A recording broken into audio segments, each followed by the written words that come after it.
Mësimi mbi lëmoshën.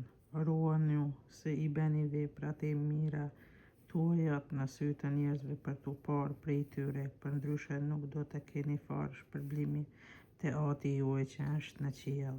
Prandaj kur të ndash lëmosh mos I bëjer burijës para vetes, sikur se bëjnë shtira cakt në sinagoga dhe në rrugët të mëdha për të qenë nderuar prej njerëzve. Për të vërtet po ju them, u ndan me atë shpërblim, ndërsa ti kur të bësh lëmosh të mos di e mjajta çfarë bën e djatha që lëmosha jote të jetë e fshehtë, e Ati yt të sheh në fshehtësi do të shpërblej. Mësimi mbi lutjen. Kur të thoni urat mos bëni si shtirat sakt, të cilëve u pëlqen të luten në këmbë, në sinagogë dhe në sheshet të rrugëve që t'i shohin njerëzit. Për një mend po ju them, u ndan veç me atë shpërblim, ndërsa ti kur të ulesh, hyr në dhomën tënde, mbyllë pas vetes derën e lutu Atit tënd që është në fshehtësi, e Ati yt që të sheh në fshehtësi do të shpërblej. E kur të thoni urat mos të proni me fjalë të kota, por si pagant ata mendojnë se do t'ju plotësohet urata nëse thonë shumë fjalë. Mos bëni si ata, sepse Ati juaj e di mirë se për çka keni nevojë para se t'i luteni. Prandaj luteni kështu: Ati ynë që je në qiell, u shëjtroft emri yt, ardh mbretënia jote, e u bë vullnesa jote si në qiell ashtu në mbledh. Bukën tonë të përditshme na jep sot, na I fal fajet tona, sikurse ua falim ne fajtorëve tanë. E mos lej jot të bijmë në tundim, por na shpëto nga I ligu.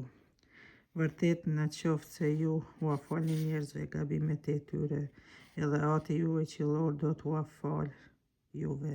Por nëse ju nuk ua falni njerëzve gabimet e tyre, as Ati juaj qiellor nuk do t'ua falë juve gabimet tuaja. Mësimi mbi agjërim. Edhe kur të agjëroni mos u mërolni por si shtirat sakt, të cilët marrin një hije të rëndë në fytyrë për t'u treguar njerëzve se agjërojnë. Për një mend po ju them, u ndan veç me atë shpërblim. Ti përkundrazi kur të agjërosh,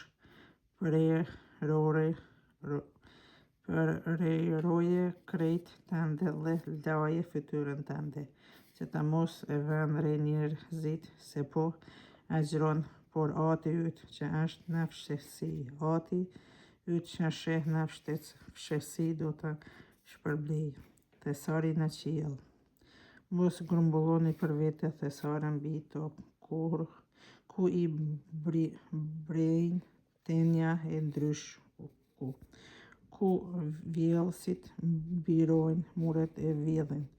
Mblidheni përveç visare në qiell, ku se zbjerën as tenja, as ndryshku e as vjellësit nuk mbirojnë muret, as nuk vjedhin, sepse ku është visari yt, ashtu do të jetë edhe zemra jote. Aty do të jetë edhe zemra jote. Drita e trupit. Syri është drita e trupit. Në qoftë para se syri yt është I shëndosh, I tërë trupi yt do të jetë I ndriçuar.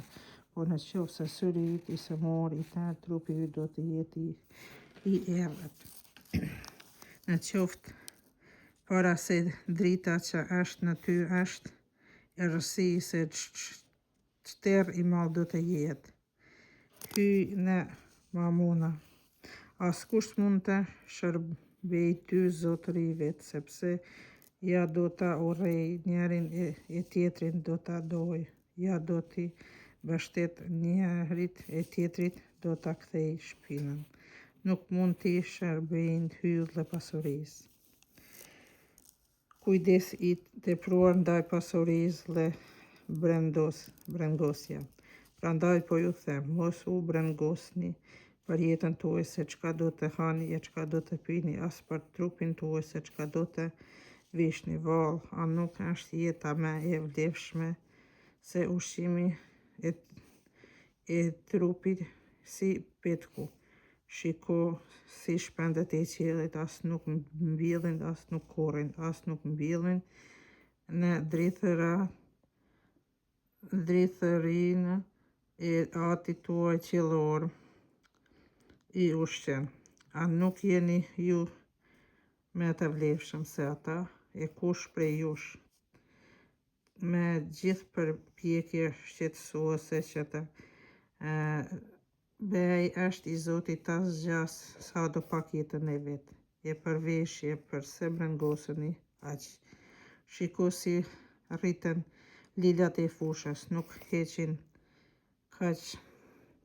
keq as nuk tjerrin, e nuk po ju them as vet. Salomoni me tërë mallërinë e vet nuk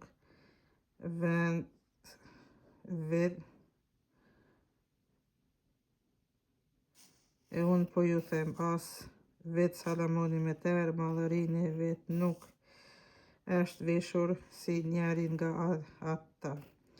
Thashti, nëse hyj e vesh kështu barin e tokës që sot është e nesër qitet në forë, vallë, a nuk do t'ju u vesh me endjet ju o besim pak. Mos u brengosni prandaj duke thënë çka do të ham, e çka do të pim, me çka do të veshemi. Këto gjëra i kërkojnë paganët, sepse ati juaj qiellor e di mirë se ju keni nevojë për të gjitha këto. Kërkoni para së pari mbretërinë dhe drejtësinë e tij e të gjitha këto do të jepen si shtesë. Prandaj mos u brengosni për të nesërmen, sepse e nesërmja do të kujdeset vetë për vete, se cili ditë i del mjaft pikëllimi i vet.